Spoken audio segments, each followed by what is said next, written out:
మహేష్ బాబు రాజమౌళి కాంబోలో తెరకెక్కుతున్న సినిమా వారణాసి ఇప్పటికే చాలా భాగం షూటింగ్ పూర్తయింది. త్వరలోనే కొత్త షెడ్యూల్ ప్రారంభించాలని కూడా ఏర్పాట్లు చేసుకుంటున్నారు మేకర్స్.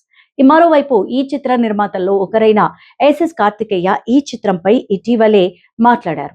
వారణాసి చిత్రకథ వారణాసి ఘాట్స్ లో ఆరంభమై అక్కడే ముగుస్తుందని కూడా పేర్కొన్నారు. కేఎల్ నారాయణ కార్తికేయ నిర్మిస్తున్న ఈ చిత్రంలో ప్రియాంక చోప్రా, పృథ్వీరాజ్ సుకుమారన్ తదితరులు కీలక పాత్రలు పోషిస్తున్నారు. ఇటీవలే మెక్సికోలో జరిగిన కామిక్ కాన్ ఎక్స్పీరియన్స్ లో ఈ చిత్రం వీడియో గ్లిమ్స్ ని కూడా రిలీజ్ చేశారు. ఈ ఈవెంట్ లో కార్తికేయ మాట్లాడుతూ ఈ సినిమా వారణాసి ఘాట్స్ లో ఆరంభమై అక్కడే ముగుస్తుందని చెప్పారు. ఇంకా దాదాపుగా 20 నిమిషాల పాటు సాగే రామాయణం ఎపిసోడ్ అత్యద్భుతంగా ఉంటుందని కూడా తెలిపారు కార్తికేయ. స్టార్ హీరోయిన్ గా గుర్తింపు తెచ్చుకున్న శ్రీలీల ఇప్పుడు నటనకు ఆస్కారం ఉండే పాత్రలోనే నటించాలని అనుకుంటోంది. గ్లామర్ పాత్రల కన్నా నటన ఉన్న పాత్రలో నటించి అందరికి మరింత దగ్గర అవుతాన్ని కూడా చెప్తోంది ఈ భామ. ఇప్పుడు ఆమె తన కెరియర్ లో కీలక నిర్ణయాలు తీసుకుంటోంది. పెళ్లి సందడి సినిమాతో అలరించిన ఆమె అద్భుతమైన డాన్స్, ఆకట్టుకునే నటనతో యువతలో మంచి ఫాలోయింగ్ సంపాదించుకుంది.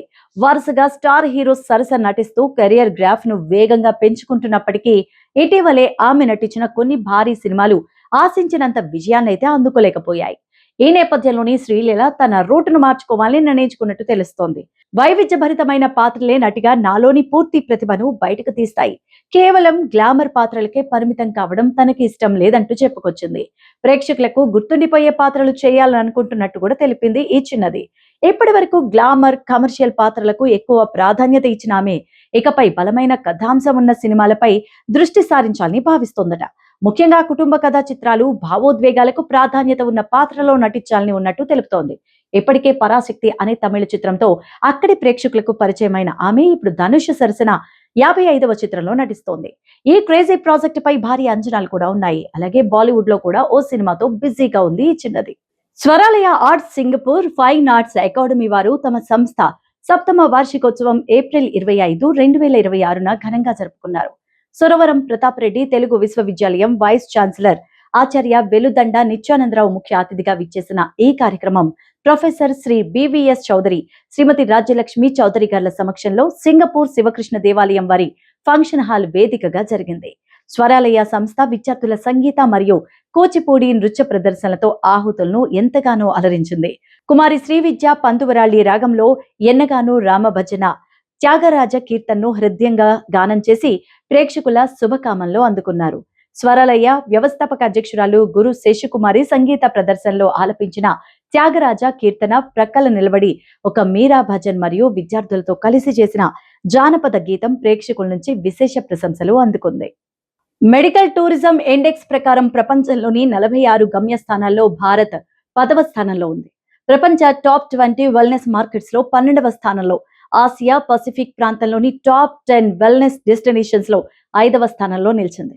2025-26 గణాంకాల ప్రకారం దేశంలోని మొత్తం విదేశీ పర్యాటకుల్లో మెడికల్ టూరిజం 5.22% వాటా కలిగి ఉంది. ఆధునిక వైద్య సదుపాయాలు, అత్యుత్తమ నిపుణులు, తక్కువ ఖర్చుతో నాణ్యమైన చికిత్స అందుతూ ఉండడంతో భారత్ గ్లోబల్ హీలింగ్ డెస్టినేషన్ గా మారిందని కేంద్రం వెల్లడించింది. యోగా, ఆయుర్వేదం, నాచురోపతి, సిద్ధ, యునాని వంటి సాంప్రదాయ వైద్య విధానాలు కలగలిసి భారత్ను సమగ్ర ఆరోగ్య సంరక్షణ కేంద్రంగా మార్చాయని కూడా వెల్లడించారు. మోదీ తత్వం, ఆర్ఎస్ఎస్ చరిత్ర అంశాలను గుజరాత్ వడోదరలోని మహారాజా సయాజీరావు యూనివర్సిటీ సోషియాలజీ పీజీ కోర్సులో పాఠ్యాంశాలుగా చేర్చారు. జూన్తో మొదలయ్యే నూతన విద్యా సంవత్సరంలో బిఏ సోషియాలజీ 4 ఏళ్ల కోర్సును ప్రారంభించబోతున్నారు. ఇందులో 4వ ఏడాది 10 పేపర్స్ లో మోదీ నాయకత్వ ప్రతిభ, దేశీయ knowledge system, Hindu religious studies, జాతీయవాదం వంటి పాఠ్యాంశాలను చేర్చారు. ఇక 2 ఏళ్ల పాటు సోషియాలజీ పీజీ కోర్సులోనూ ఈ సబ్జెక్ట్స్ ను పాఠాలుగా బోధించబోతున్నారు. మాస్టర్స్ కోర్సులో సోషియాలజీ ఆఫ్ ప్యాట్రియాటిజం కోర్సులో మోదీ తత్వాన్ని విద్యార్థులు బోధించనున్నారు. ఇక పలువురు సంఘ సంస్కర్తలు, సామాజికవేత్తల జీవిత విశేషాలను విడమర్చి చెప్పబోతున్నామని కూడా వర్సిటీలో సోషియాలజీ విభాగ సారథి డాక్టర్ వీరేంద్ర సింగ్ వెల్లడించారు.